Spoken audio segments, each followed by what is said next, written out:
We've all heard the saying that a picture's worth 10,000 words.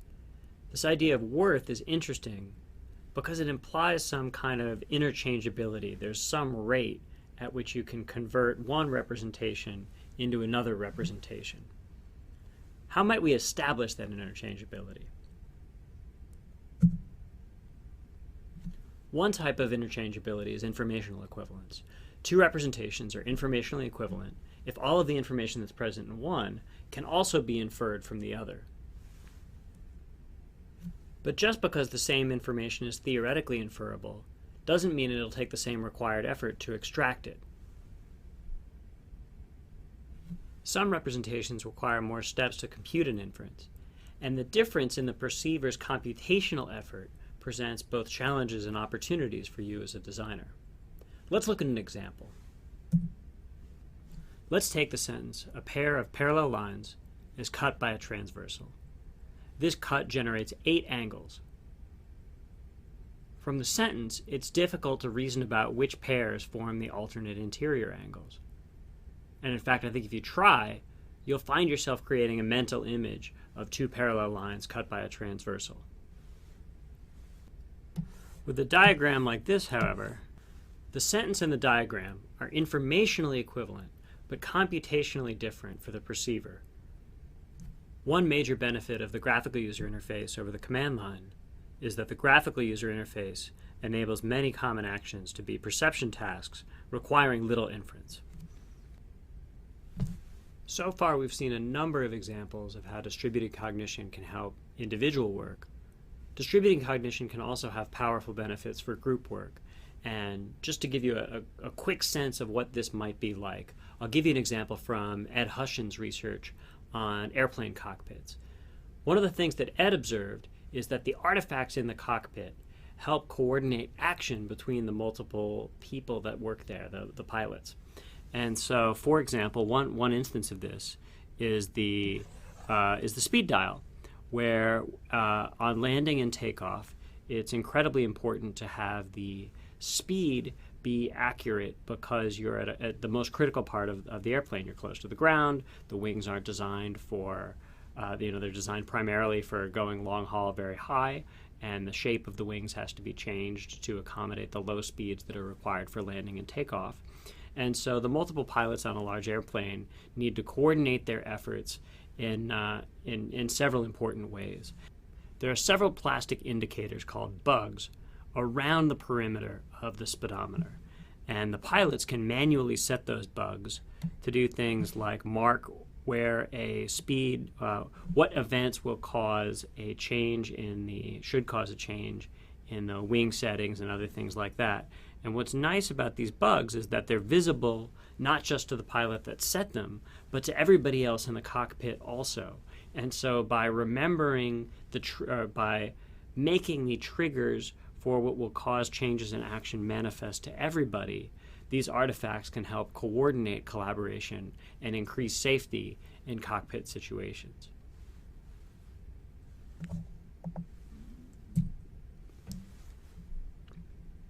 So what we've seen here is that when interfaces help people distribute cognition, it can encourage experimentation like we saw in Tetris. It can scaffold learning and reduce errors like we saw with the Montessori blocks.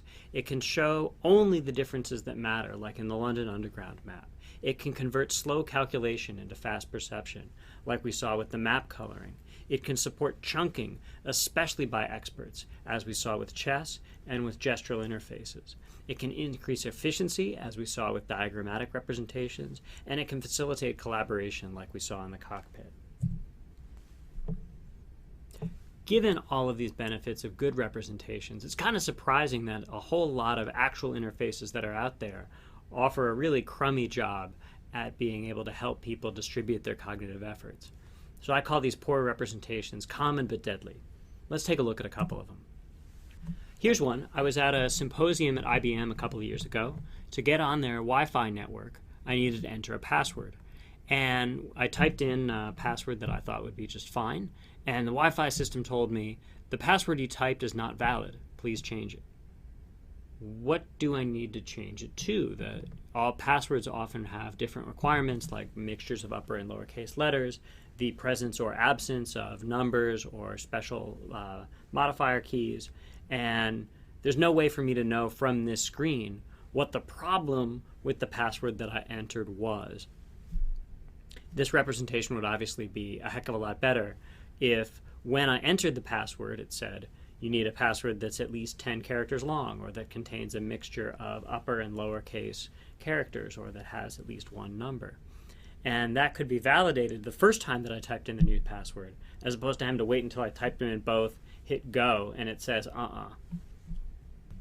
Here's another example. NASA invited me to give a talk at an event they had in San Francisco a year or so ago, and the registration for this event was, this is the web form from it, and I thought I registered. I clicked go, and after hitting next, it said you must fill out all registered fields. You can see that at the top of the screen right here. And totally frustrating if you're trying to register, because you're like, well, which one did I miss? It would be a lot more effective if, for example, you could highlight the things that it thinks you need to fill out. Or it could create a smaller form that has only the parts that you missed the last time around and says, here's the one thing you needed, fill that out before continuing. Here's another example. This is from BB Edit, and when I tried to save, it says document encoding mismatch. The document contains data which describes its encoding as UTF-8, but the encoding has been set to Western, ISO Latin 1. And I have two options here. One of them is cancel, and another one is save anyway. But the actions that I'd like to be able to do are probably something like make everything UTF-8, or make everything Latin 1, or hey computer, tell me which of these probably makes more sense. Help me choose between these, or it doesn't matter. But the information that I need to be able to make a decision simply isn't present in the user interface. Dialog boxes should be action-oriented. They should help guide users towards what their next step is likely to be, and it should provide them with the information that they need in order to be able to accomplish that next step. Here's an interface that I think is intentionally designed to be suboptimal.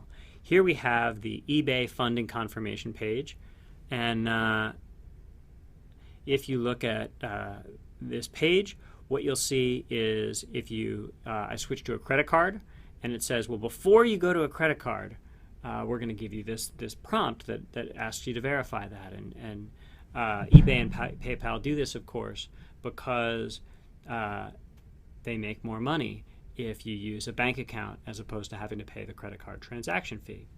And so down at the bottom here, it offers you two buttons. One of them is pay with bank account, and the other one is pay with credit card. Good action-oriented titles. I really like that part of this user interface. And what you see is that the account that they want you to pick is made nice and bright, and the account that you probably want is dimmed out as if it's inactive. Is this a good user interface or a bad user interface? Well, user experience probably somewhat degraded. PayPal's profit significantly increases, and in a lot of real-world situations, you may need to make this trade-off. I think that more globally there are other ways that you could address this, but I thought this was an interesting example of an interaction design that sacrificed some user experience in order to achieve higher profits. Hard to say whether it's worth it. Here's a dialog box for exporting a picture. We want to save out a JPEG, and the dialog box is notifying us that this JPEG already exists. And you get a couple of options. So one thing that I like about this user interface is that you get buttons that are really action-oriented here. That's great. A challenge is, how do I know whether I want this file or not? I mean, what is L1010235.jpg? It would make a lot more sense if this dialog box showed me an icon of here's what this picture is, And that way I could have a better sense of whether I wanted to overwrite it or skip this operation or give it a brand new unique name. Here's an example from Microsoft's Outlook. This is a duplicate contact detected dialog box. And it says that, hey, there's some information here that already exists in your contacts. Do you want to update it, or do you want to add this as a new contact? The difficulty, of course, is I don't know what's in that contact right now, and so this is not a decision that I can make from looking at this dialog box on its own. I can, of course, click Open Existing Contact, which will show me that information, but that's one extra step down the line. Microsoft approved this in a subsequent version of Outlook. This dialog box is probably still more complicated than it really needs to be. I think it could be streamlined significantly. But what it does do is it shows me the two things that I really need to know. The first of these is what the final outcome of the process is going to look like. So after we've merged these things, here's what you'll get. And the other thing it's going to show me is here's the piece of information that we're going to change in order to make that happen. One way that I think this dialog box could be streamlined is that while it shows us the the final combined information this way, and it gives us the selected changes are happening here, the old contact information is shown in a completely different format, and so it's difficult to compare. If you believe that you don't need to see that information because the relevant bits are in here, well then just don't include this. If, on the other hand, you decide that we do need to show the old version because you may want to keep it, in that case it probably would make it a lot more sense to show it in a manner that's parallel with these other two boxes. What we've covered in these past two lectures is an understanding of the theoretical foundations of how the representation of information can have tremendous consequences in terms of the user experience of a system. I think this is one of the most interesting topics in all of HCI. And if you found this area as interesting as I did, there's a couple of books that I can recommend to go further here. One of them is Herb Simon's The Sciences of the Artificial. Is a great monograph written several decades ago now about the role of design in science and about the nature of mental representation. It's a really interesting book.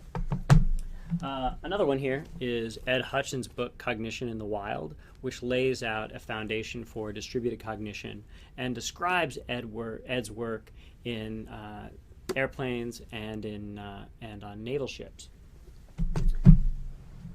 And the last one we have here is Don Norman's book Things That Make Us Smart, which is a great book about a lot of the cognitive science research in distributed cognition and the role of representations in cognition, and is one of the sources of several of these examples in these lectures, like as with these other books too. I'll see you next time.